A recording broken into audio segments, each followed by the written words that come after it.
Our next topic discussion is liver.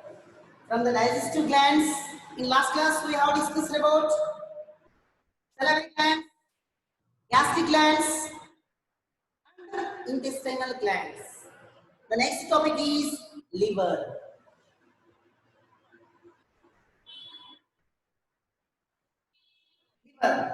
Liver is the largest gland in body.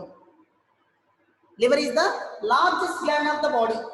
First largest gland. Second largest gland is pancreas. The liver is the largest gland of the body, weighing about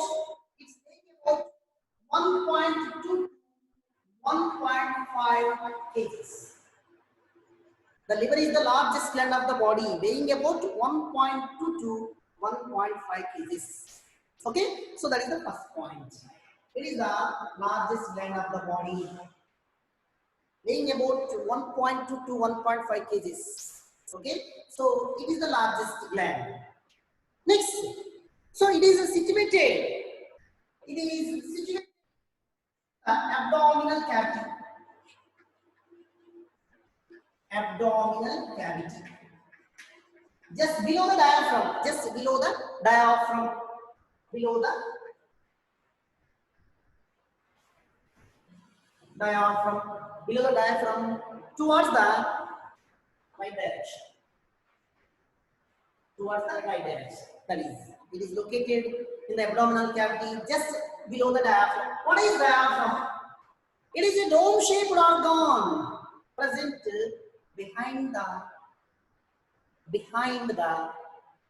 lungs, below the lungs. It is a dome-shaped organ. Diaphragm, it is a dome-shaped organ which separates abdominal cavity and thoracic cavity. Okay, that's all. So in the abdominal cavity, below the diaphragm, towards the right direction, the liver is located. Each liver has two lobes. Each liver has two lobes. Okay, so each liver has two lobes. Each liver has two lobes and is formed of hexagonal hepatic lobule. Hexagonal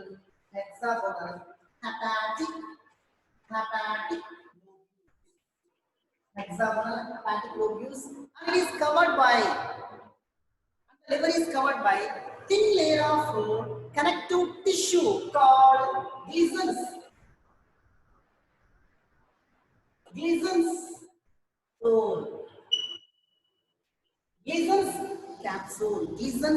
capsule. Okay, so see, that is here. See, generally PO like this.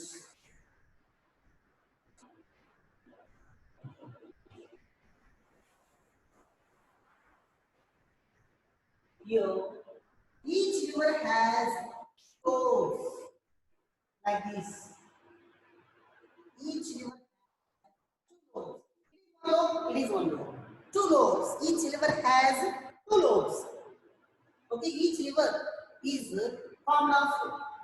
Liver has two lobes. Each liver, this liver, each liver, this liver, each liver is formed of hexagonal hepatic lobules, which is covered by hexagonal 1, 2, 3, 4, 5, 6, 8. Each liver is formed of hexagonal hepatic lobules. Six lobules together forms a liver. Even here also 1, 2, 3, 4, 5, 6. Each liver is formed of hexagonal hepatic lobule. Hexagonal hepatic lobules. So these are covered by thin layer of connective tissue. Thin layer of connective tissue. It is called Gleason's capsule. Thin layer of connective tissue called Gleason's capsule. This Gleason's capsule covers complete liver, which is just connective tissue. So the Gleason's capsule is connected to the liver. Okay, that's fine. Next one is,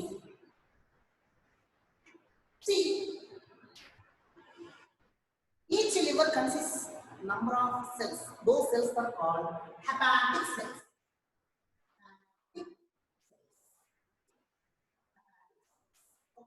So, hexagonal hepatic lobules. Here, we discussed already here. Hepatic lobules. The hepatic lobules are structural and functional units of the liver. The hexagonal hepatic lobules. So, hexa 1, 2, 3, 4, 5, 6. Hexagonal hepatic lobules. So, these hexagonal hepatic lobules are the structural and functional units of the liver. That means what?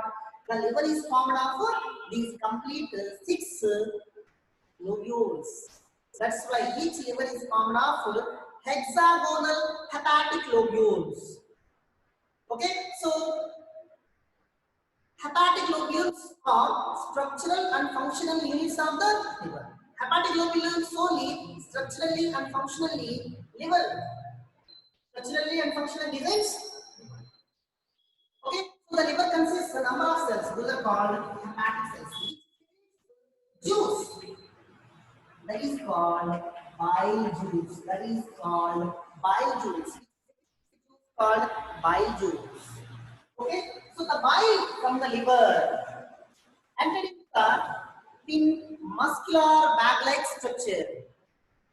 Thin muscular bag-like structure, that is called gallbladder. See, from the liver.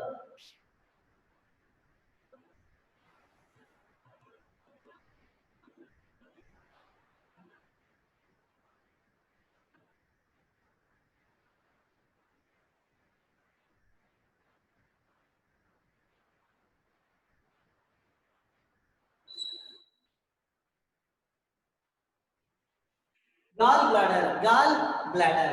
Okay, so bile the liver, bile from the liver entered into the thin muscular bag-like structure called gallbladder. Gallbladder. Okay, so from the liver, bile juice entered into the muscular bag-like structure called gallbladder, in which the bile is stored and concentrated. Stored and concentrated. In which gallbladder, the bile juice is stored and gets concentrated. Okay, so from the gallbladder, a duct, small tube, is connected to the duodenum. Is connected into the U-shaped organ called duodenum. Okay, so from the gallbladder, a small duct. So from the liver, one duct, that is called hepatic duct. From the liver, hepatic duct is connected to the gallbladder. From the gallbladder, one duct, gallbladder duct, that is connected to the duodenum. Here, what it is? Pancreas, a leaf-like organ, pancreas. So from the pancreas, pancreatic duct. From the liver, bile duct.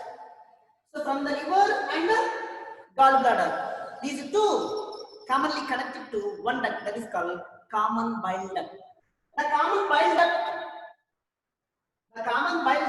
and from the pancreatic duct, both are opened into the, both togetherly from backside, from the bile, from the liver, common bile duct.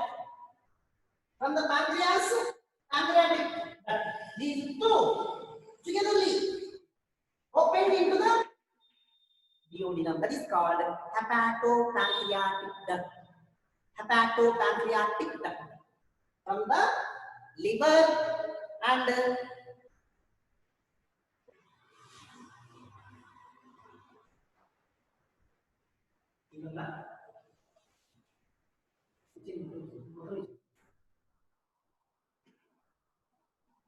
Okay, that's all. From the liver, one duct that is called hepatic bile duct. Hepatic bile duct. From the pancreatic, from the object to object. First piece is like ఒక్క physics ఏ ఉంది. Object to subject ఏం లేదు. First we see object to subject ఒక్క physics ఏ ఉంది. Chemistry subject లో ఏమైనా ఉందా? ఏం లేదు. సారిగా ఇలా ఇది మ్యాథ్స్ అంతా ఫినిష్ చూడండి. సరే సార్ ఫిజిక్స్ మ్యాథ్స్ ఇంకా రెడీ కాదు. ఒక 10 రోజుల తర్వాత ఇన్ఫార్మ్ చేస్తాను sir.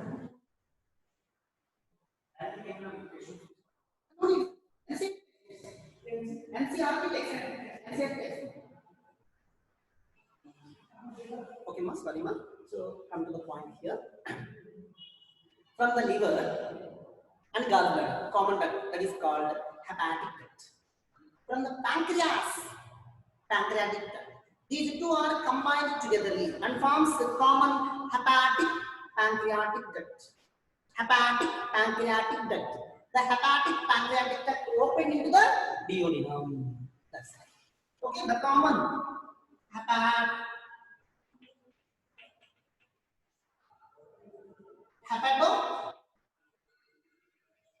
hepatopancreatic duct open into the duodenum. Hepatopancreatic duct open into the duodenum. So when pancreatic duct open into the duodenum, hepato means from the liver, pancreatic duct from the pancreas. When these two together combine and open into the duodenum, then bile juice, pancreatic juice, both are entered from this. Both are entered from this chyme. When the chyme is entered into the duodenum, simultaneously from the liver, bile juice, from the pancreas, pancreatic juice entered into the duodenum. The remaining complete digestion occurs in small intestine. Remaining complete digestion takes place in small intestine. Here one object to discussion here. So the opening and closing of the hepatopancreatic duct. Opening and closing of the hepatopancreatic duct. Here will be there. Back side. The opening and closing of the hepatopancreatic duct guarded by sphincter muscles. That is called sphincter of Oddi. Sphincter of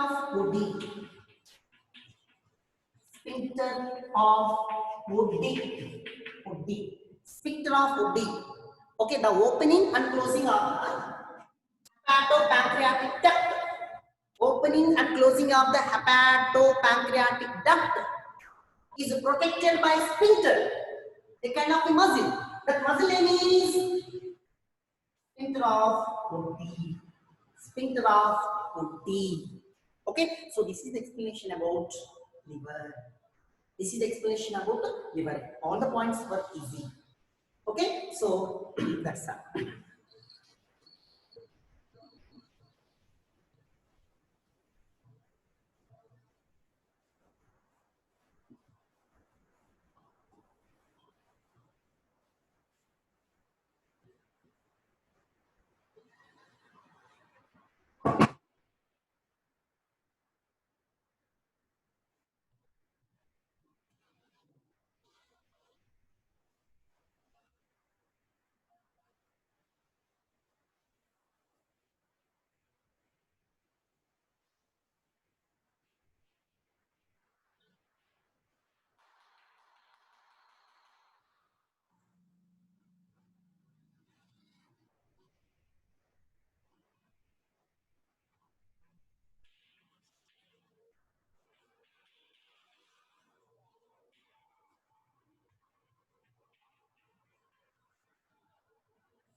Functions of liver.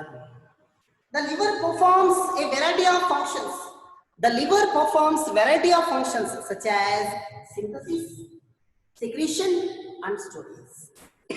The liver performs a variety of functions such as synthesis, secretions, and storage. Various substances. Those are all. Now we will keep discussion. The liver performs a variety of functions. There is synthesis, secretions, and storage. SQ, synthesis, secretions, and storage of various substances. Those are as follows. First one is liver. Liver secretes juice called bile juice. The liver secretes a juice called bile juice. It is yellowish. It is yellowish green in color. It is yellowish green in color. Yellowish green in color. Yellowish green in color. Okay, so it does not contains any enzymes. Liver does not contains any enzymes, but it contains bile salts. It contains bile salts, bile pigments, bile pigments, bile salts and pigments, bile salts and bile pigments. So the bile salts are two types: sodium, sodium glycolate, sodium glycolate, glycolate, sodium glycolate, potassium,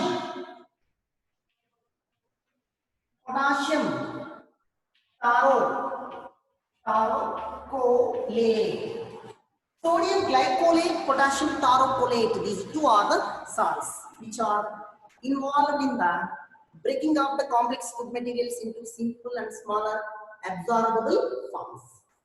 Okay, bile salts. Okay, that's all. Bile pigments.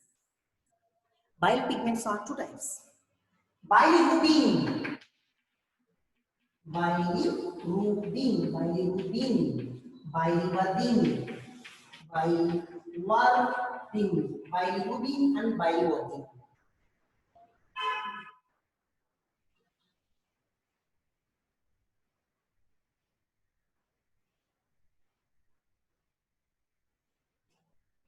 Bile pigments, bilirubin and biliverdin. Bilirubin and biliverdin. So bilirubin, some students, some members will call it bilirubin. Biliverdin, both are same only spelling, you write correctly. So bilirubin also we can pronounce, bilirubin also we can pronounce, but the spelling is same. Okay, bilirubin, biliverdin. These two are the pigments, bile pigments.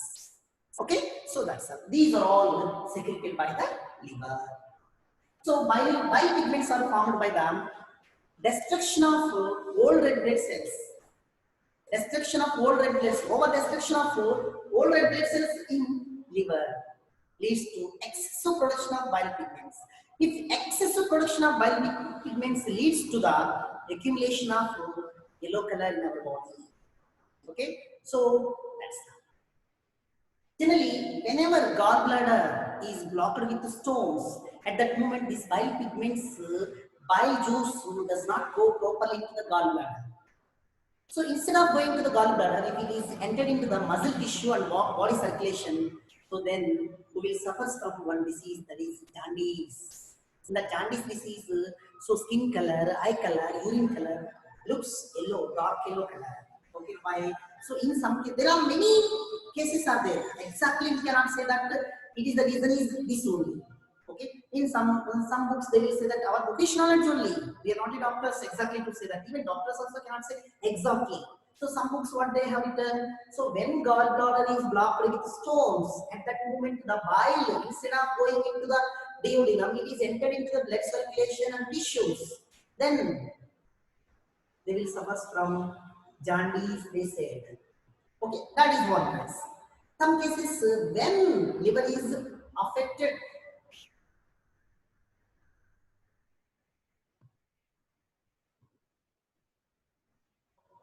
Okay, so that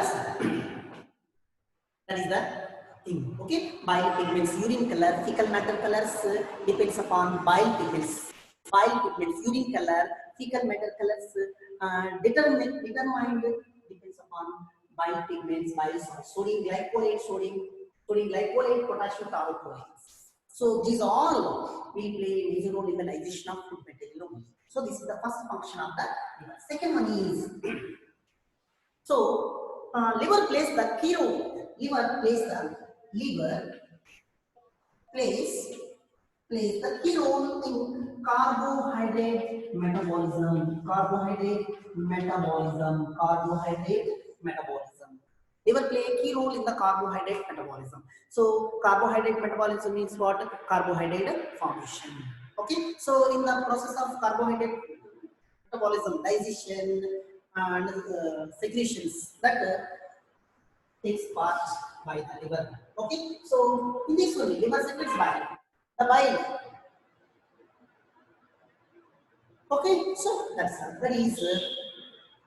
Okay, so that is liver plays a key role in the carbohydrate metabolism. Next, liver also plays another role in the lipid metabolism. Lipid metabolism is what?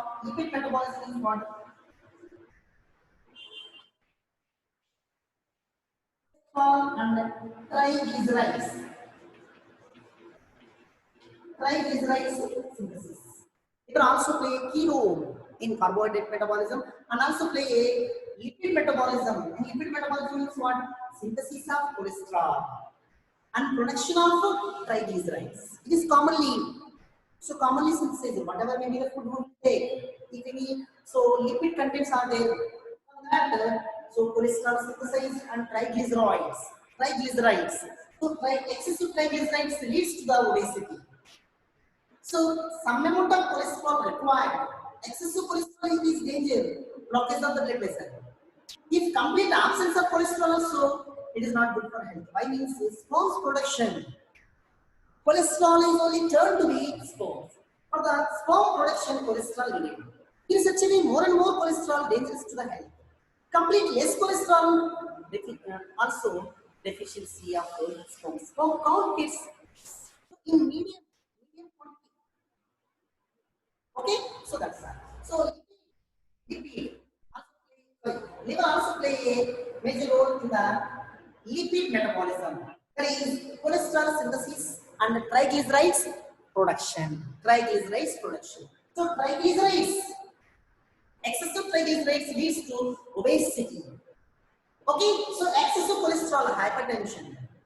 Okay, so excessive, more and more cholesterol is there, hypertension. It leads to blockage of blood circulation in blood vessels. Okay, in medium amount cholesterol is required.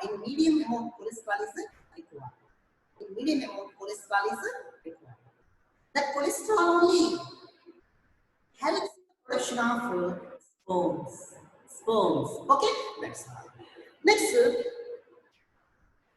Next point. So liver plays a major role in deamination. Deamination of amino acids. Deamination of amine group from amino acids. Deamination means removal of amine group from the amino acids. Okay, so convert highly toxic ammonia into urea. This process is called ornithine cycle.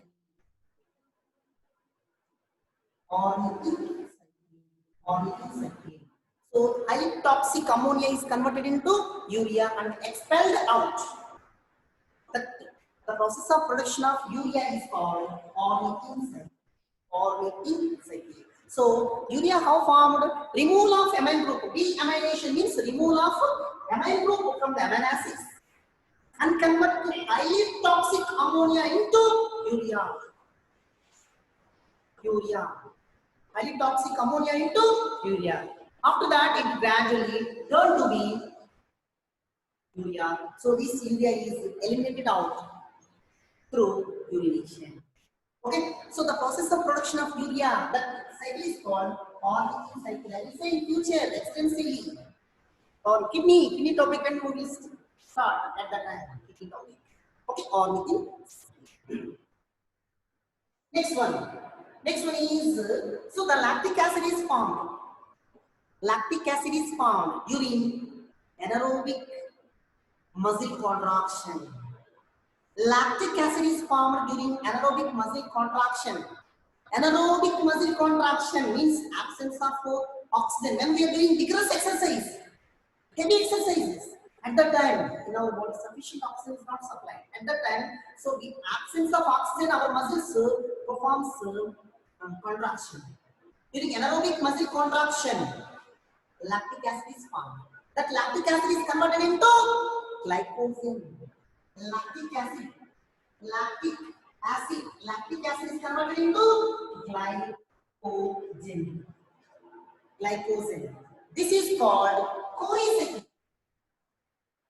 The lactic acid is formed during anaerobic muscle contraction, which is converted into glycogen. The conversion of lactic acid into glycogen is called gluconeogenesis. Gluconeogenesis. Gluconeogenesis. Gluconeogenesis. The conversion of lactic acid into glycogen is called gluconeogenesis. This phenomenon is called polycycling. Actually, it's happening in our body. Okay, when we are doing a vigorous exercise, vigorously we are running at that time, sufficient oxygen will not supply to our body. Our each and every body cell will ask oxygen, oxygen, oxygen, oxygen, oxygen, oxygen. More and more oxygen is required. In such conditions, when sufficient oxygen is not available, at that time our body muscles, absence of oxygen, they will show contractions. At that time, in our body muscles, lactic acid is formed. That lactic acid is converted into glycogen with the help of liver. Liver converts lactic acid into glycogen. This process is called gluconeogenesis. Gluconeogenesis. Okay, so this entire phenomenon is called choline. Choline. Liver is the chief in detoxification of toxic substances enter into our gut, either through water, food, or whatever it may be. Liver is the chief organ in detoxification. Detoxification. Liver is the chief organ. Liver is the chief organ in detoxification. Detoxification. Highly toxic substances are converted into less toxic. That is called detoxification. Liver is the chief organ in detoxification of highly toxic substances into lesser toxic substances in our body. Whenever while we are eating any food,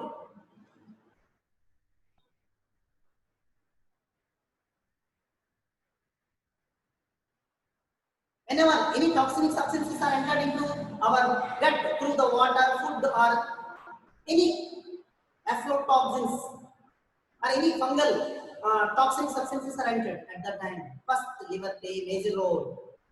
Highly toxic substances are converted into less toxic and supplies into the general circulation. So that liver is the first checkpost. In neutralizing toxic substances entered into the gut through water, food, or other sources. That's why lambic liver, one more organ, smooth endoplasmic reticulum. Smooth endoplasmic reticulum also. Liver first. Next, smooth endoplasmic reticulum. So these two take a major part in conversion of high toxic substances into less toxic. So, especially in alcoholic patients, chronic alcohol abusers, first liver damage, liver cancer they will face, because if they will take alcohol, first the liver take a part. First liver take a part. It will convert high toxic substances into less toxic substances. Highly toxic substances are converted into less toxic, and then they will supply into the general circulation. In such a way, chronic alcoholic patients means what? continuously daily if they will take more and more alcohol, liver gets damaged.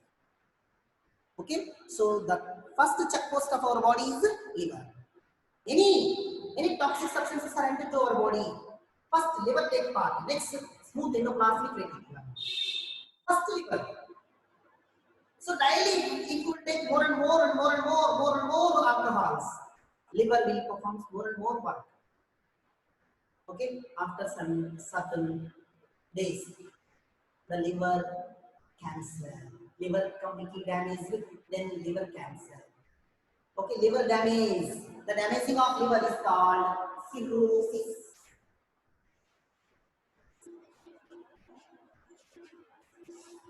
Cirrhosis. The liver damage is called cirrhosis. Cirrhosis means liver damage. Okay, so liver damage. That's why liver is the first check post of our body. Okay, so in liver cancer patients, the liver worked more and more, so that the liver is damaged.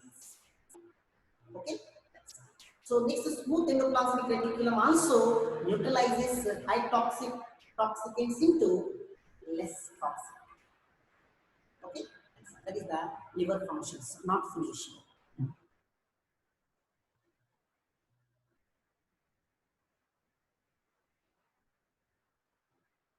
So liver acts as a thermoregulatory. Liver acts as a thermoregulatory. Our body heat control. That is one point. Liver acts as a thermoregulatory. Liver also play a major role in production of red blood cells, white blood cells in fetus. Liver acts as a hemopoietic organ. Hemopoietic organ in fetus. Production of white and red blood cells in fetus played by and erythroclastic organ in adults. Old red blood cells are destroyed in liver. New red blood cells are formed in fetus. In such a way, liver plays a major role. Okay, so those are all the functions of liver. Okay, so before finishing the class, some clarifications of doubts we will see. Let's come. What to type to open YouTube use of BIPS classes? Sanjaya, Babu, daily we are keeping certain class links in WhatsApp first PUC group. That if you see, Babu, you will open. Okay, that's all. Next, one more, Babu. Suppose there is 19 millimeter of stone in liver. In liver, stone formation is not possible. What I said, gallbladder. Gallbladder is a muscular bag-like structure. Gallbladder is a